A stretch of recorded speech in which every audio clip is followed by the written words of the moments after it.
You know my guest as the Angry Video Game Nerd. He reviews and plays games and reviews movies on his site cinemassacre.com. Looks over cult movies and shows, especially during October with Monster Madness, kickstarted his own motion picture named after his most famous character, and was nice enough to kick the crap out of me in many of his videos.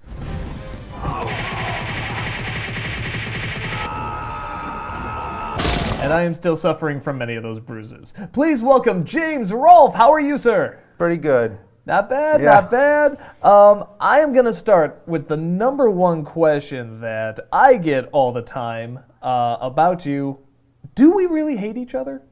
Do we really hate each other? That's like the number one question I always get, even though I thought we made it pretty clear. You know, I mean, they're always still like, yeah, do you hate each other, starring in each other's videos? We loathe each other. I thought it was pretty obvious that, you know, I can't stand you, right down to we're wearing opposite colors and everything. Oh, yeah, you got me in lumberjack outfit here. No, do people really ask that? They do. There was a video where you literally say it's a joke, and even to this day, I get people still asking, so do you really hate James Rolfe? Do you really hate the Angry Video Game Nerd?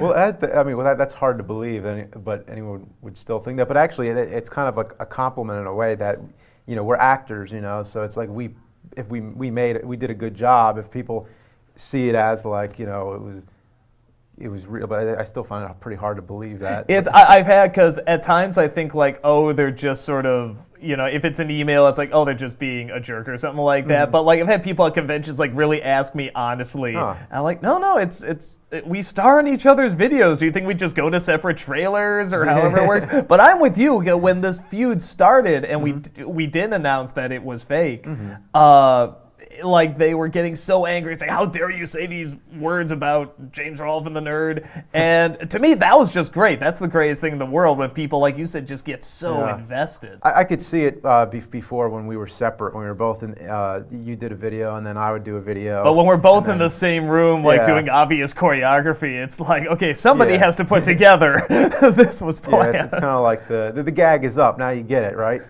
But I don't know, apparently not what you're saying.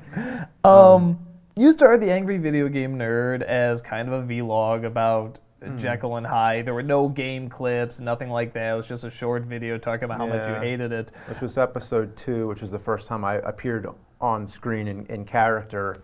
And that one had very little of the game. It was mostly a character study, sort of. After you did that, what made you want to do more of that? What made you say, hey, there's like possibilities with this?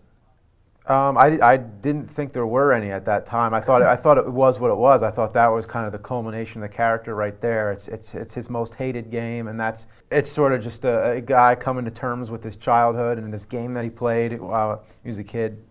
Very much like myself. It kind of really was sort of based on reality, but just taken to a whole other level. Just exaggerated, make it into a character and make it funny. But it was just something that sat in my closet on VHS tapes. It was kind of traded around with friends. You know, I'd make some copies, hand them out, and people would always come up to me and be like, oh, I saw that video you did, that was really funny. And it was just one in a million. It was just tons and tons of videos I would do because I'd grow up making movies, and that was just one other thing. And it could have been anything that caught on, but that's what it was.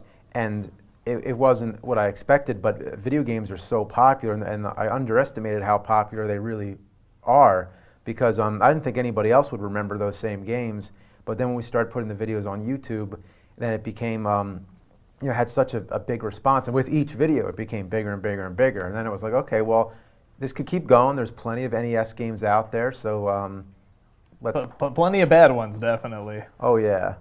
When I first saw your videos of the Nerd doing the old Nintendo games, I remember because I was toying around with the idea of the Nostalgia Critic, because I love nostalgia. I was going through the same phase that you and most of America was, I guess, at that time, at least people our age. And when I saw you doing it and that people were really responding well to it, I said, okay, so this can be a thing. You can talk about things that most people would say are childish or from the past or they're not worth talking about.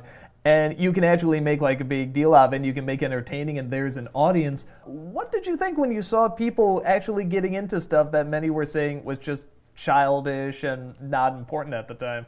Well, I was so surprised because it was just gaming was just a hobby. It was like, if anything, I thought I wasted a lot of time as a youth, but really it was just homework for the future. So when I was supposed to be doing my real homework, I'm playing video games. That's Really, a good lesson for the kids right now. Yeah. In the school, It was video research- games. That's where you Yeah. make your living. Well, I think things are a lot different now, but because now there's so much out there. But at that time, it was research for the future. But back then there was no internet. There was no way to learn about other games other than just by playing them. But now we're sort of educating people, and like this is our history. We're preserving history, really, in a way, because people are interested in the past. And that's what I underestimated. I thought, like you said, I thought that people would only be interested in whatever's new, whatever's current. But no, really, we're all interested in the past. We like to go back and catch up with music, games, movies, whatever that came out before we were alive. So, and then sometimes, they might have like, a big brother or sister who has a Nintendo, and they might go back and play a lot of the games.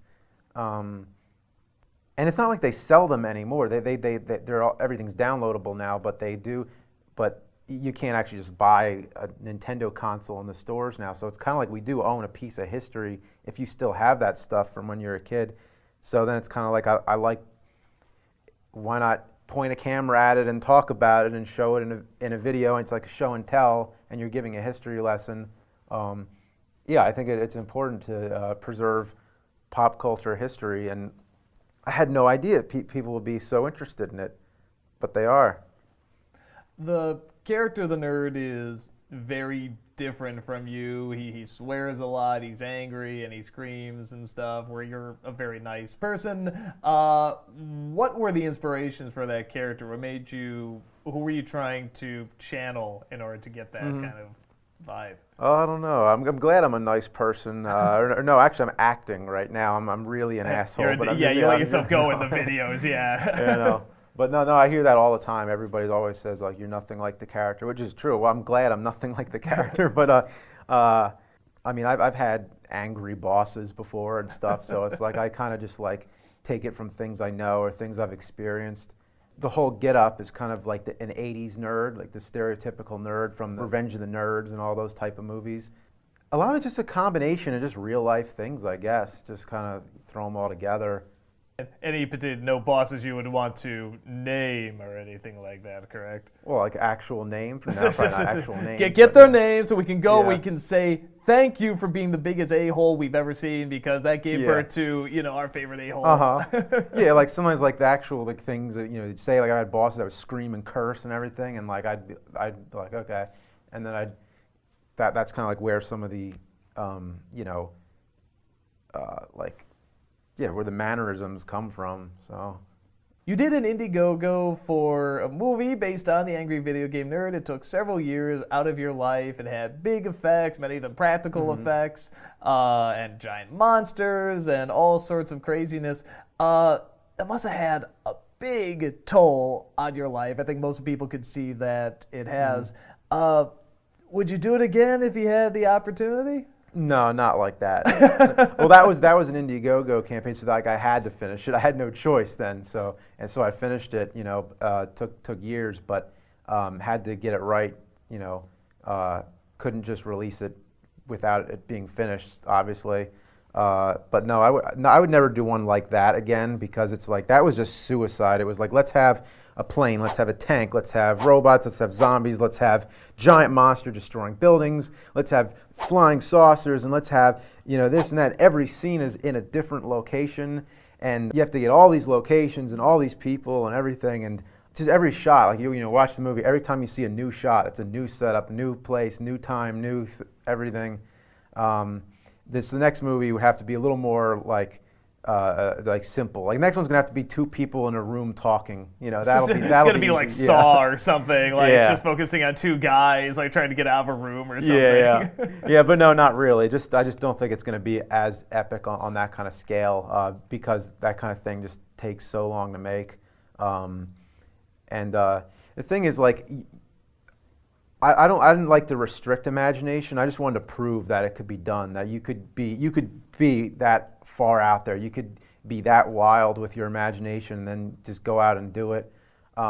It just, it's a lot harder than it would be if you did something more low key. So you got to pick your battle. But I hope it encourages people to, not have to limit their imagination, because it's easy to get discouraged and think like, oh, well, that's impossible. I'll never be able to do that. Because the common thing with independent films is that you want to make something that's like a drama or something without special effects or anything like that, because you leave that to the big, huge, the Avengers type budgets, with like $200 million and stuff like that. Like imagination and special effects, that's all for the big budget people. Leave it to them. You low budget indie films, no, you don't do special effects. We said fuck that. We're doing special effects, and because I don't think imagination should be measured by a dollar symbol. I think even if you have $10, go out and make a movie, do whatever it is. It might have to be just a flip book at that point or whatever, but animate it with stick figures. But whatever you have available at your resources, you should be able to just use it and just use it creatively, and to just max out what you can do with that and not limit your imagination.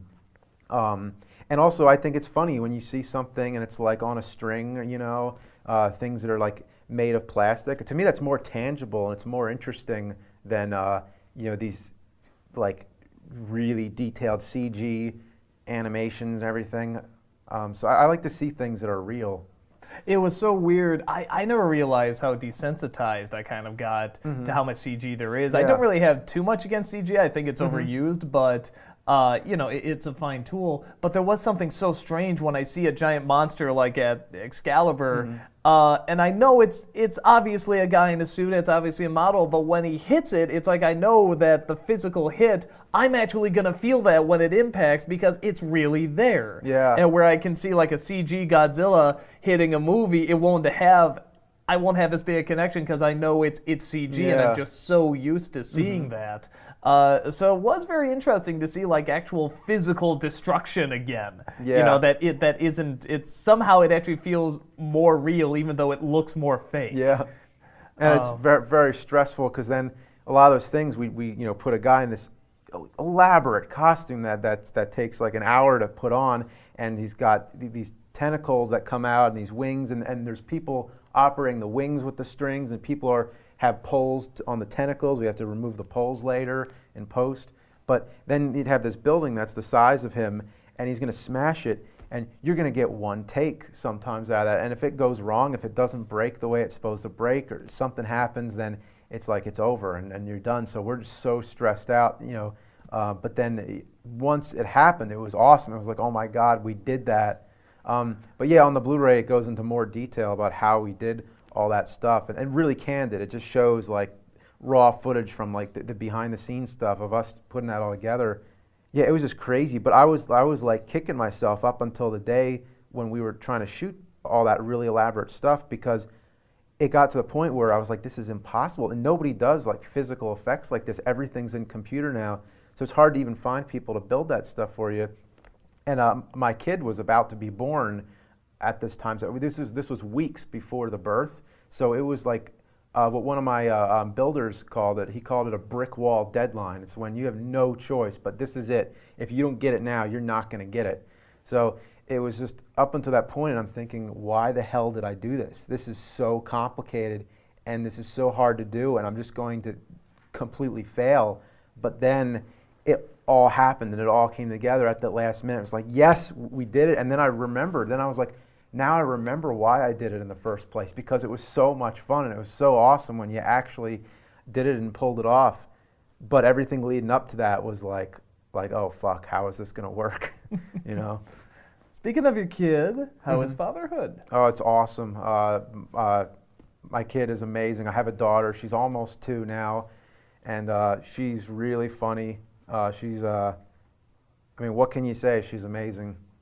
Has she started to talk? Has she picked up any of the nerdisms, like saying fuck and shit or anything like that? No, I'm trying to keep her far from that. It's difficult. I have to schedule filming videos around her naps and everything, and it's so complicated having a kid in the house and trying to work in the house. And then, I'd go I go into the next room to grab something. I got to go grab a battery or a wire or something, and I go over there, and then all of a sudden, Daddy! And she runs and like clings to my leg, and I'm like, oh, I'm so sorry. I gotta go. I'll see you later. I need to go in the other room and curse and throw things. Do adult things Yeah. like saying bad I words gotta and go. playing video games. Yeah, I gotta go to work. I gotta go scream shitload of fuck and stuff. That's what I do. So yeah, it's really difficult with the kid in the house, but she's awesome. She's once again, yeah. What can you say? She's amazing. Gotta ask, worst game you ever played? Well, Dr. Jekyll, Mr. Mr. Hyde. I mean, Yeah, come on. yeah. I did. Now that's the worst game that you can play. Actually, there's games that you can't play. Like Plumbers Don't Wear Ties is almost there. It's like that's hardly a game. You know, you have a little bit where you choose what happens next, but it's mostly you're just passively watching it. But then there's games like Big Rigs is a game where okay, it kind of plays like a game, but you can't lose in it, and it's all a glitch. And then Desert Bus where you just drive for 8 hours, and then Crazy Bus. There's games like that just don't qualify as games. So I think there is a level below Dr. Jekyll, Mr. Hyde where. But you don't even think they are games by Yeah. that point. Like there's just nothing to do with them. Yeah, and in Dr. Jekyll, Mr. Hyde, like it comes down to a personal thing a lot. It's kind of just like, you know, what was the game that really pissed you off as a kid, and then you sort of celebrate it afterwards in retrospect that this is this game that you remember pissing you off, and now it's kind of like. You know, it's nostalgia for bad memories, but it's like a positive kind of, you know.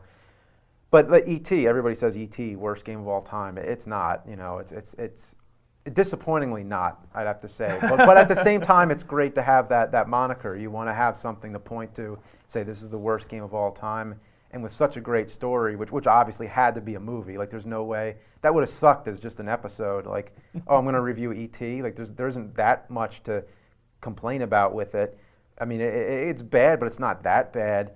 But the story behind it, like the whole, you know, legend, mythos kind of. yeah, and of course we invented our own fictional like twist to that whole thing. So if anybody who's seen the movie knows our whole twist to that. The character needs to have a kryptonite, and that's what it was. E.T. is the kryptonite to the nerd, and he has to face his phobias. And then when you can add a whole bunch of fictional conspiracy stuff to it, that's always fun. Like the Mario 3 thing I did where the game is possessed by the devil. You know, I love that kind of stuff. Coming up with alternate realities to things. Yeah, like you thought it was just a game, but really it was the destruction of the universe that was about to happen. It's like, really, just in Mario Bros. 3, who knew? Yeah, it just happens to be that one. Not 2, not 1, it's just 3 for some reason. What is next for Cinemassacre.com? More nerd videos, obviously, and more board games, I hear. Yeah, right now a lot of recovering, actually. A lot of maintenance. But most of the same, really. Most of there'll be some more nerds. Only when there's a good idea, though. I can't. The videos would suck if I just kept cranking them out as fast. But what's really fresh and what's really my focus this year is board games, actually, because board games has been absent for 2 years now. And I know we ended it on this epic Dream Phone video, and I don't think I'm ever going to top the Dream Phone episode, but there is a continuation after that, and I've been trying to do it. I was trying to bring board games back last year, and I had a whole story arc planned, and I was going to just try to get one out a month, and then finishing the movie just had to take priority. It was like, okay, this isn't happening this year. I was trying to squeeze it in, but you know, I was killing myself. So board games was delayed till this year, but now I actually am starting on it. I am working on new episodes, and I'm really excited for board games this year, so that's going to be my most priority. And then of course Monster Madness. You know, that usually starts about now because it takes almost a year because you got to watch all the movies first. Some of them you can remember, but like ones that you might need to see again to refresh your memory, or ones you haven't seen at all. That's 31 movies, so you got to watch them all. Then you got to write them. You got to write the reviews, and then you know. So usually we start about now, but I had to do that whole Friday the 13th marathon. So doing that pretty much set back the start for Monster Madness. So Because it was on Friday the 13th. I had to do it because it was Friday the 13th, or we had 2 Friday the 13th this year so far. There's yet another, but I'm done with those videos. I didn't want to do that for Monster Madness because I felt like doing a third of Monster Madness. Just a Friday the 13th. Yeah. Yeah, we get a little old. Yeah, A so little Jasoned out. yeah, it was just too much. There's too many of those movies for that. So yeah, so mostly web videos, but eventually once I'm caught up again, then I'll start on another movie. But which I've narrowed down to like 6 different feature film ideas. We'll see which Narrowed one down makes it. to Yeah, 6. yeah. I narrowed down to 6. We'll see which one takes the lead. I was actually writing one this past winter, and as I was pretty much right after the new year, in like January into February, I was like writing this one, and then after I wrote down like most of like the whole synopsis to it, I was like, okay, this is insane. This is too complicated. So all right, I'm gonna hold that one off for now, and then I'm gonna try to come up with something that's a little more feasible and quicker. It's hard with the internet because everything's a quick fix. Everything's like constant output, and movies aren't like that. Movies take years. So There's got to be the right, one that you're like, this is the one, dedicate all that time to, and you're going to want to finish. yeah, you gotta love it. You gotta really love it. Like, which one is it that you love the most? So yeah, do you have anything planned like that you've been tossing around your head? I'm sure you identify with this. Like, there's actually about that same amount, like maybe 6 ideas. It's like, I want these out before I die, but it's just finding the time for Yeah. them. I mean, but it's kind of a fair trade because I love this job and I love doing the Nostalgia Critic, and I love that I'm in a job where you can pretty much do whatever you want. You're allowed to do whatever you want, and it's amazing. But yeah, that supply and demand, like you said, I mean, it's like it does take up time, and if you can do it quick, you can rush it out. I'm sure people will watch it, but if you want it to get better and you want it to stay good, you need the time dedicated to it. Yeah. So it's tough. It's definitely tough, but at the same time, you're still allowed majority of your time to do what you love. So it's really really cool. I guess you got to find the most efficient ways to make it like good for yourself, because like the Nerd movie was just a checklist of things I wanted to do. Like, okay, let's say this is the only movie I ever get a chance to make. Let's say I never get a second chance to ever make another movie. Then, like, okay, well then I'm going to put everything into this movie that I've ever wanted to do. So I want to throw a dummy off of the top of Vasquez Rocks. All right, we checked that off. We checked almost everything off that I wanted to do. It's a cinematic bucket list is what it sounds like. It is. It's a total cinematic bucket list. The only thing that I regret that I did not get in the movie that you can't get everything, but I wanted to get a window jump. I want to jump through a window in slow motion. You've done boxes. You haven't quite gotten the. I remember you were asking our prop guy built sets, Jim J. Ross. You're asking, like, have you ever done like anything with breaking a window or a glass? Yeah. Like, no, not yet. And you're just like, I really want to do that someday. Yeah. I'm always amazed how Batman can always break through those windows like they're just nothing. I was like, really, his shoulders never break when he has to go through there, or his head, or whatever. I like to end every interview with 2 polar opposite questions. The first one being, whether personally or professionally, what is the toughest thing you've ever had to go through, and how'd you get through it? Oh, I've been through a lot, really. I mean, nothing more than an ordinary human being, I don't think. Like, probably, I don't think I have any. Like, I don't think I'd have like that awesome of an autobiography compared to like rock stars and big time celebrities. But for just an average person, I mean, I've been through some interesting stuff. I think making the movie was the craziest thing I've ever done. And I guess if movies weren't that crazy to make, then everybody would do them. And sometimes it seems like everybody is, because there's so many movies out there that exist that it's that really a miracle if you think about it. But yeah, I would say that was the hardest, because it was just like without like going into like a whole like story of it, like it's like I wrote everything down as a making of, like I'm going to do this whole making of documentary, tell everything with the movie from start to finish, and then it turned out just with that script it was like 3.5 hours. That's only me. It's not even counting the other interviews that we were going to all cut in there. So we ended up on the Blu-ray was actually kind of like little segments of like, let's get all the main stuff. Like, here's the cast, here's the special effects. But if I had to like tell the whole thing, like I just couldn't fit it in. It's too long of an answer to elaborate why. But it was extremely stressful. Like, I couldn't even. And then, you know, having a kid was stressful, but that's pretty average. Like, lots of people go through that. But yeah, those are the hardest things I can think of that are the easiest to say without a long answer, I guess. And finally, what is the proudest thing, whether personal or professional, that you've ever done? Well, I think the proudest thing was my kid, because really after that, then you don't think about it at first, but then later you're like, oh my God, I created a human being, and now it talks to me. Very cool. This has been Shut Up and Talk with James Rolfe, and we will see you next time. Talk like as the credits roll and stuff like that. So it doesn't really matter what we say. We can just like let out just a big laugh, just a big one right now. No bigger than that. Come on, throw the laugh. Jerk the Like, head how back. cheesy? How cheesy? Yeah, that's it. Like, No, like really jerk it back. Oh, really?